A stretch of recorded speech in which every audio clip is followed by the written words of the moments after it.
Bentornati sul canale, dalla Fara e da Fuz.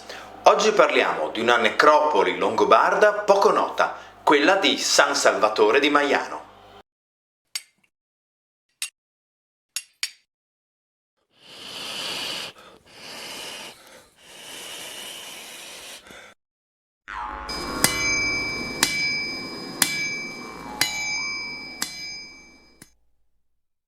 Allora, innanzitutto grazie come sempre ai nostri Patreon, ai nostri abbonati, vi siamo gratissimi per il supporto che ci date, che ci aiuta a portare avanti tutti i progetti della Fara, i video, il villaggio in archeologia sperimentale, i corredi, la partecipazione agli eventi, e continuate così e speriamo che altri si uniscano a voi. Seconda cosa, questo video avrebbe dovuto essere girato nella necropoli. Purtroppo oggi è una giornata molto ventosa e quindi il risultato sarebbe stato più o meno questo. Bentornati sul canale, dalla Fara e da Fuz. Oggi parliamo di una necropoli longobarda poco conosciuta ma molto interessante, quella di San Salvatore di Maiano.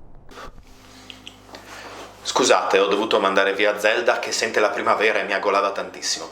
Dicevo, al di là del vento che col suo rumore, nonostante il filtro altivento del microfono avrebbe coperto completamente il racconto della necropoli, il sito avrebbe avuto degli aspetti paesaggistici rilevanti rispetto alla posizione e alle assi viarie utilizzate nell'Alto Medioevo longobardo friulano. Purtroppo non è stato possibile. Avrete però notato dalle riprese che San Silvestro, la chiesa che sorge a San Salvatore di Maiano, è posta sulla cima di una collina molto piccola. Una caratteristica peculiare di questa necropoli è che nell'ultimo secolo il paesaggio intorno alla chiesa è completamente cambiato e la collina infatti è stata tagliata, abbassata e accorciata in tutte le direzioni tranne in quella che appunto guarda la chiesa. Tutte queste informazioni noi, come sapete, vi lasciamo sempre della bibliografia in descrizione, ma in questo caso possiamo fare riferimento a una monografia, una recentissima tesi di una giovane studiosa, Valentina Flapp, che conosciamo, che collabora con la Società Friulana di Archeologia e che è sempre molto attiva. Ecco, Valentina ha dedicato il suo lavoro di laurea proprio a questa necropoli. E quindi trovate in descrizione il link al suo profilo accademia.edu dove è possibile scaricare la tesi se voleste avere informazioni più precise di quello che io posso darvi in questo breve riassunto. Ecco quindi che il paesaggio intorno alla collina doveva essere molto diverso, tanto 100 anni fa quanto all'epoca longobarda. La collina era più grande, più lunga, più estesa e questa chiesetta doveva sorgere quasi ai piedi della collina e non in cima a una collina molto più piccola. Resta il fatto che questa necropoli ha restituito fra le 83 e le 84 sepolture longobarde, identificandosi sulla carta come una fra le necropoli più ricche fuori dal contesto capitale di Cividale. E allora perché se ne parla così poco? Beh, se ne parla così poco perché ha avuto una storia di scavi piuttosto sfortunata. Il 1900 ha avuto, come dire, delle guerre mondiali. In particolare i primi ritrovamenti degli anni 20 sono stati sporadici, poi più numerosi negli anni 40 e infine una campagna di scavo sistematica intorno all'edificio e nell'edificio della chiesa nel 1995. I problemi quali sono stati? Beh, che molte di queste sepolture sono andate disperse prima di essere correttamente catalogate e poi conservate. In particolare i ritrovamenti del 1943, in piena guerra mondiale, in pieno momento di crisi poi per l'Italia, sono andati persi istantaneamente ed erano un gran numero. Quelli del 45 invece, circa una ventina, sono stati catalogati, sono stati conservati, ma non sono stati scavati per tombe, ma tutti insieme e poi appunto salvati, conservati, perdendo traccia delle singole sepolture. Dal nostro punto di vista moderno ovviamente abbiamo perso moltissime informazioni.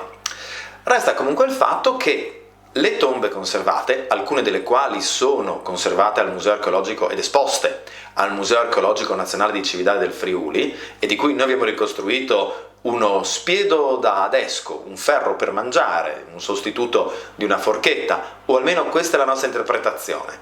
studiosi di alcuni decenni fa avevano altre visioni. Ecco, questi pezzi indicano una certa ricchezza della popolazione che abitava il territorio che faceva riferimento alla necropoli. Scudi da parata, spade, scramasax, uno scudo da parata con decorazioni in bronzo che noi tra l'altro abbiamo ricostruito per donarlo poi al sito di Upokra in Svezia, la nostra ultima partecipazione nel 2019 pre-Covid. Ecco che quindi si configura una necropoli piuttosto importante. Breve intermezzo. Ho appena detto che questa necropoli è esposta al Museo Archeologico Nazionale di Cividale. Vi ho anche detto che abbiamo ricostruito alcuni degli elementi, l'umbone da parata, il ferro da fuoco. E vi ricordo che nell'ultima live e nel sondaggio nella community vi ho chiesto se voleste una live insieme alla direttrice del Museo Archeologico. Avete votato tutti sì, quindi mi aspetto mercoledì 22 alle 21 di trovarvi qui sul canale a parlare con Angela Borzacconi, attuale direttrice del Museo Archeologico Nazionale di Cividale, a lungo archeologa sul campo, presente anche negli scavi della ferrovia del 2012, un sito eccezionale. Non fateci fare brutte figure, nel senso buono del termine, siate presenti. Angela è un'amica della Fara, la Fara collabora ufficialmente nero su bianco col Museo Archeologico Nazionale di Cividale, ma è una persona anche molto riservata e non ama tantissimo disquisire così in libertà davanti a un pubblico. Sarà quindi anche una dimostrazione di fiducia da parte sua. Quindi se avete votato sì, vi aspettiamo mercoledì 22 alle ore 21 qui sul canale YouTube della Fara.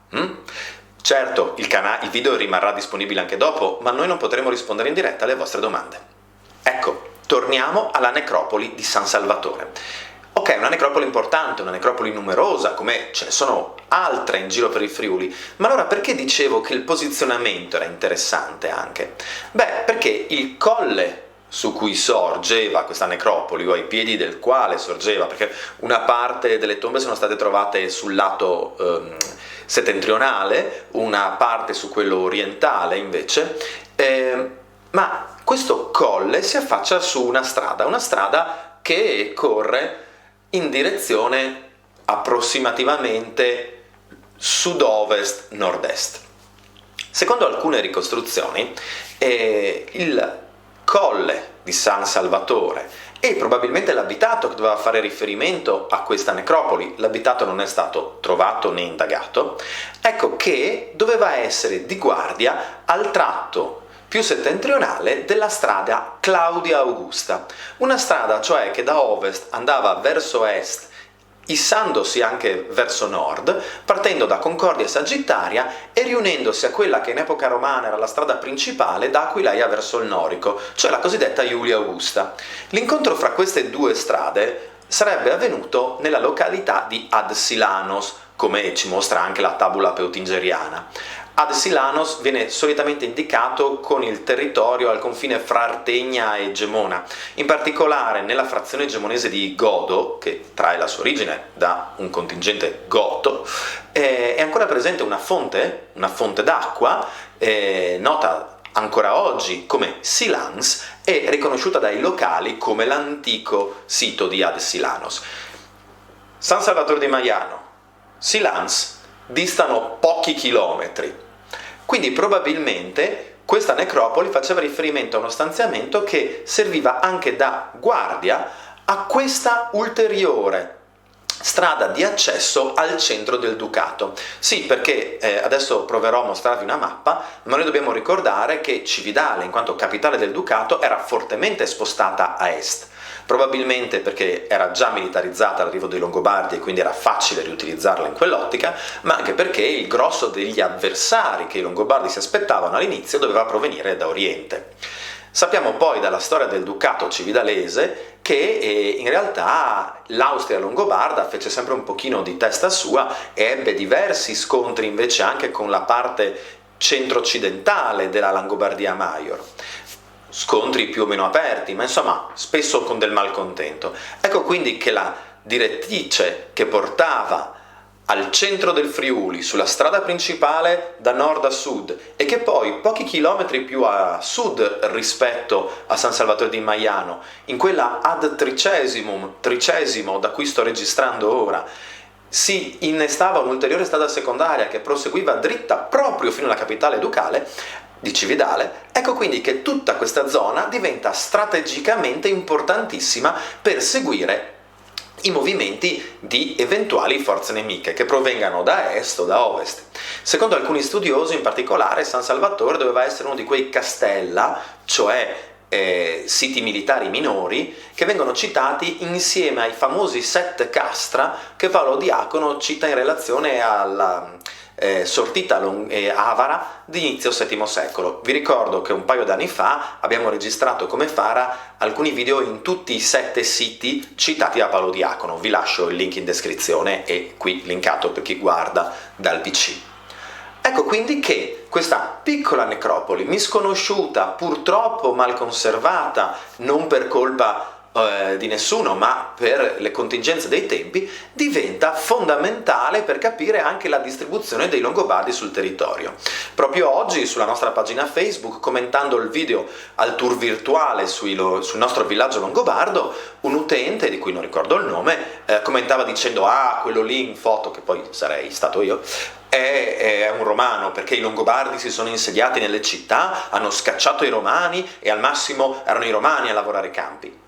Ecco, voi che ci seguite sapete che la situazione era molto più complicata, che sì, nelle città i Longobardi si instaurano sicuramente, che lì l'architettura viene riutilizzata, reinterpretata, reinventata, ma che l'architettura, ad esempio, in materiali deperibili delle Grubenhaus la troviamo tanto nei primissimi momenti urbani dei Longobardi quanto nelle campagne. Ecco che un sito come quello di San Salvatore, che oggi è molto piccolo e che probabilmente non è mai stato molto esteso, diventa fondamentale nella geografia di un territorio fortemente militarizzato. Quindi, caro utente, se stai guardando questo video, forse ti ho risposto, ma non starai guardando questo video. Bene, signori, spero di avervi incuriosito. Vi rimando alla tesi della dottoressa Flapp. Esiste anche una sua lunga esposizione di circa un'oretta sul canale della Società Friulana di Archeologia, in cui espone le sue ricerche. Lei poi si spinge oltre, si spinge anche ad attribuire alcuni elementi marmorei conservati nella vicina chiesa di Mels e datati all'VIII secolo come appartenenti all'originale chiesa di San Silvestro a San Salvatore di Maiano.